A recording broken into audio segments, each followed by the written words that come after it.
Lalu apa yang membuat Prabowo tiba-tiba menyinggung soal hubungannya dengan mantan Presiden Joko Widodo di sebuah acara resmi? Dan apa pesan politis di balik bantahan Prabowo bahwa ia tidak dikendalikan Jokowi? Kita bahas bersama politisi Partai Golkar Nurdin Halid dan juga pengamat politik Ray Rangkuti. Selamat petang semuanya. Selamat petang, Sore. Assalamualaikum. Waalaikumsalam warahmatullahi wabarakatuh. Ini kita bicara isu yang sedang ramai dan juga secara timeline ya Bung Ray. 2 hari lalu Pak Prabowo bilang kalau WUS akan menjadi tanggung jawab dia, akan diambil alih lah sama pemerintah. Hari ini bilang kalau Pak Prabowo tidak dikendalikan sama Pak Jokowi. Kalau Anda dari kacamata politik melihat ada benang merahnya di antara kedua ini nggak? Ini kayaknya semacam respon terhadap isu yang berkembang akhir-akhir ini setelah beliau menyatakan akan mengambil alih tanggung jawab terhadap hutang WUS ya, yang disebut kalau beliau akan siap untuk membayarnya. Kalau kita lihat reaksi publik, orang mengaitkan bahwa kalimat atau pidato Pak Prabowo yang menyebut beliau akan mengambil alih hutang WUS itu sebagai tekanan dari mantan presiden yang sebelumnya kepada Pak Prabowo. Jadi mungkin pada pidato hari ini beliau mau menegaskan bahwa kebijakannya untuk mengambil alih hutang WUS itu bukan dalam konteks tekanan itu, tapi ya semata-mata murni sebagai pendapat beliau, hasil kajian beliau, lalu menetapkan bahwa beliau mengatakan mengambil alih tanggung jawab terkait dengan hutang WUS itu gitu. Jadi itu satu segi menepis berbagai ciutan publik lah ya terkait dengan dugaan adanya tekanan dari Pak Jokowi terhadap Pak Prabowo terkait dengan pelunasan hutang itu gitu. Tapi berarti kalau Pak Prabowo sampai belak-belakan mengklarifikasi, apakah bisa dibilang Pak Prabowo juga kayaknya mulai terganggu deh dengan kabar ia tertekan oleh Pak Jokowi? Persis. Artinya kan beliau tetap ingin memperlihatkan bahwa beliau betul-betul tidak dikendalikan oleh siapapun. Beliau tetap adalah sebagai satu-satunya dalam pengertian yang pejoratif ya, bahwa presiden gitu.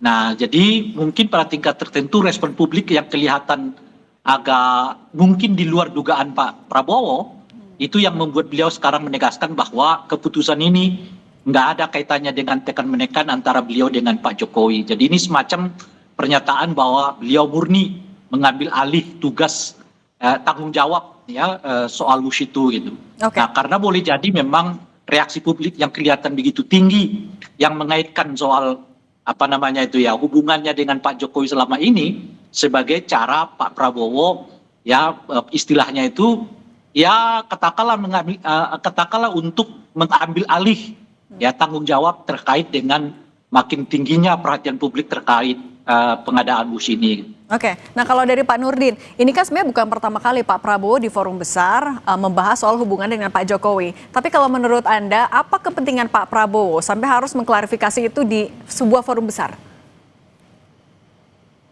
Jadi saya kira apa yang disampaikan Pak Prabowo tidak lebih daripada sebuah respon positif ya terhadap isu-isu, namanya juga isu ya, isu yang berkembang yang menurut beliau dan menurut saya juga itu mungkin menurut Bunda juga itu tidak baik gitu ya. Artinya bukan budaya kita. Memang sekarang ini dalam proses demokrasi bangsa Indonesia itu sudah mulai tidak pada berlandaskan nilai. Mudah-mudahan tidak cenderung kebablasan. Padahal kita punya budaya Pancasila. Nah, kita mesti pahami bahwa seringkali Pak Prabowo sebagai presiden itu menyatakan bahwa kita harus menghargai pemimpin yang telah memimpin negeri ini.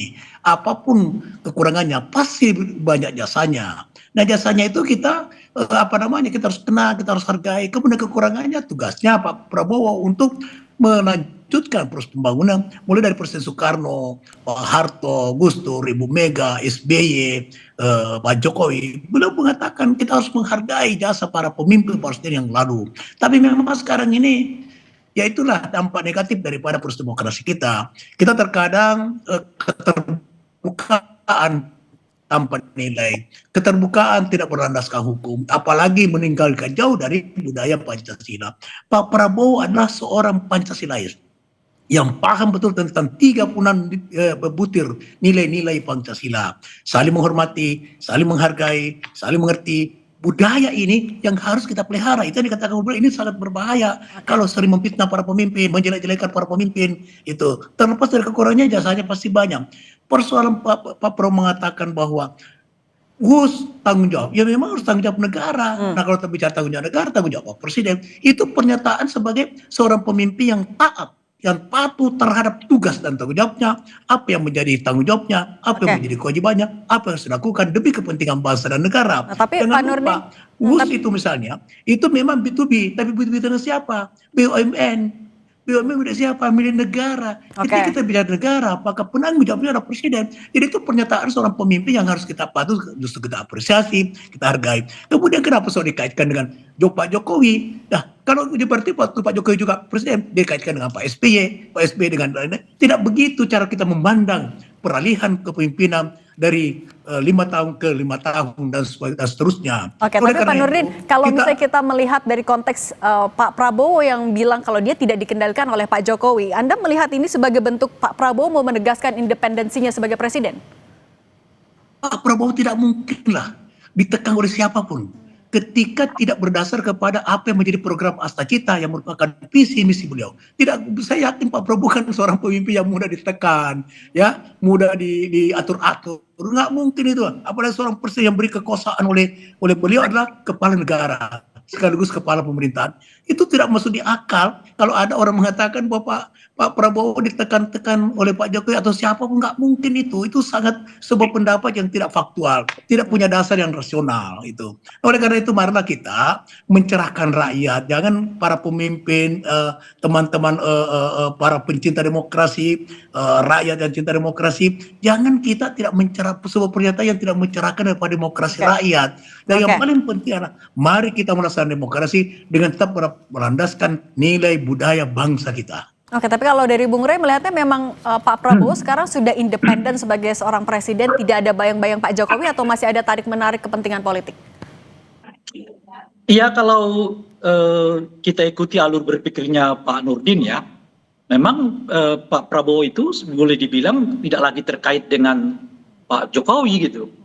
Beliau independen, itu alur berpikirnya. Makanya persis seperti yang berulang kali saya sebut, hubungan Pak Prabowo dengan Jokowi itu sebetulnya retak. Meskipun berulang-ulang kali disebutkan oleh Pak Prabowo bahwa beliau baik-baik saja hubungannya dengan Pak Jokowi gitu. Tapi itu tentu saja sebagai hubungan pertemanan ya. Sebab hubungan baik itu kan banyak ragam-ragamnya. Saya dengan Pak Nurdin banyak berbeda tapi juga tetap berteman baik gitu. Jadi ada teman kongko-kongko, ada teman ngopi-ngopi, ada teman bisnis, ada teman macam-macam, tapi belum tentu itu teman politik. Nah, Pak Prabowo kelihatan mau menegaskan hubungan saya dengan Pak Jokowi itu hopeng kok gitu ya. Iya, hubungan manusia dengan manusia, ya presiden dengan mantan presiden ya, tapi hubungan politik belum tentu.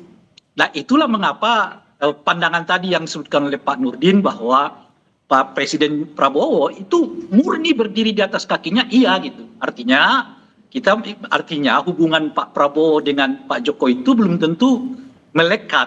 Boleh jadi itu retak gitu, tetapi di dalam dunia politik ini ya kan harus ada yang disebut dengan tarik ulur. Kadang-kadang kita ulur, kadang-kadang kita tarik. Nah, karena bagaimanapun Pak Jokowi tetap penting bagi kekuasaan Pak Prabowo, sehingga nggak mungkin akan dilepas begitu saja. Tapi, itu yang saya istilahkan itu diretakkan tapi tidak dibelah. Tapi contoh tadi keretakan politiknya itu gimana Bung Rey?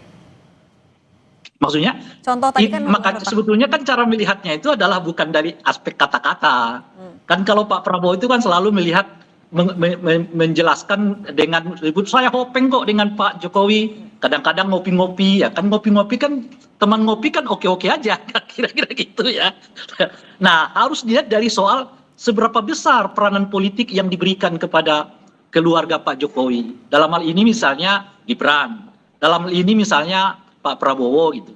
Itu cara melihatnya. Nah, sejauh ini justru yang saya lihat adalah makin sempitnya peranan Gibran dan juga peranan Pak Jokowi dalam pemerintahan Pak Prabowo itu. Oke, tetapi kan keretakan itu tidak boleh diumbar kepada publik karena itu memperlihatkan sesuatu yang berbeda dengan filosofinya Pak Prabowo sendiri Oke, yang tahan dulu, Bung Rey. yang menginginkan semua pemimpin itu kelihatan akur-akur saja, Oke. meskipun sebetulnya di dalamnya ya saling ini, saling itu, ya kan, Oke. sikat sana, sikat situ. Oke, kalau gitu kita tanya dulu ke Pak Nurdin. Pak Nurdin, itukah yang juga dilihat oleh Golkar di kabinet saat ini?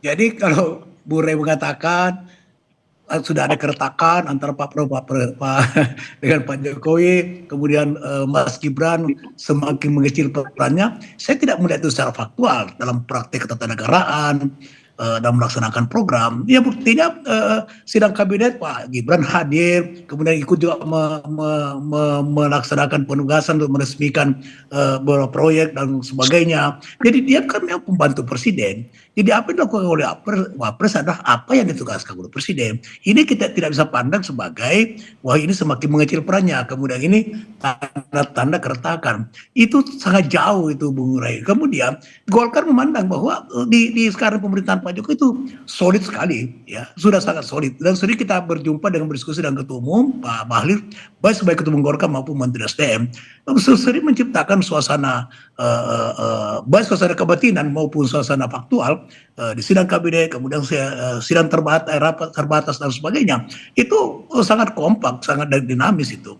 Nah, oleh karena itu maka kita harus melihat bahwa suatu hal yang penting bagi Pak Prabowo, yang menurut saya ya presiden-presiden yang lalu bukan melaksanakan seperti Pak Prabowo, yaitu menghargai pemimpin yang telah tergantikan. Kemudian dia sering berkomunikasi.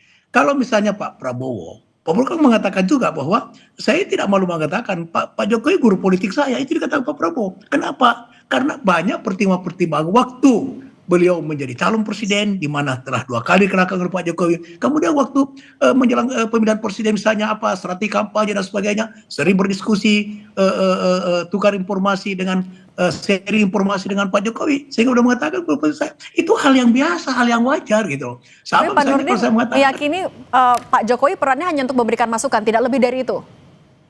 Lah, kan wajar saja dalam era demokrasi, komunikasi politik itu penting. Komunikasi para pemimpin yang telah digantikan itu sangat penting. Itu harus diberi contoh supaya ketika terjadi suatu persaingan, kemudian tidak menghadirkan dari perbedaan yang menjurus kepada pertentangan. Ya, dulu kan ada pendukung Pak Jokowi, ada pendukung Pak Prabowo, gitu. Nah, pada saat selesai dulu kampanye, selesai pemilihan presiden, ini kan bagaimana terjadi benturan antara dua pendukung ini? Itu ditunjukkan oleh Pak Prabowo sehingga dia masuk ke kabinetnya Pak Jokowi. Oke. Nah, setelah dia terpilih jadi presiden, dia telah menghargai Pak Jokowi. Komunikasi politik dalam demokrasi penting, apalagi kita sekarang. Demokrasi kita sudah sangat liberal, sudah jauh meninggalkan nilai-nilai budaya bangsa Indonesia, sudah jauh meninggalkan apalagi demokrasi Pancasila. Itu sudah kita harus kembalikan itu. Maka Bung Rai, saya sering mengatakan, saya salah satu manusia Indonesia yang memahami Pancasila. Kita harus kembali kepada Undang-Undang 45 itu, sehingga demokrasi Pancasila putuskan. Bukan seperti sekarang, semua bablas sekarang ini. Kita sudah kebebasan berpendapat penting dalam sebuah demokrasi. Tapi kebebasan berpendapat bukan sebebas-bebasnya tanpa nilai dan tanpa landasan hukum gitu. Politik kebersamaan itu yang ditekankan Pak Prabowo juga mau ditunjukkan. Bung Ray Rangkuti dan Pak Nurdin Halid, terima kasih sudah berbagi bersama kami pandangan di Kompas Petang. Sehat selalu semuanya ya.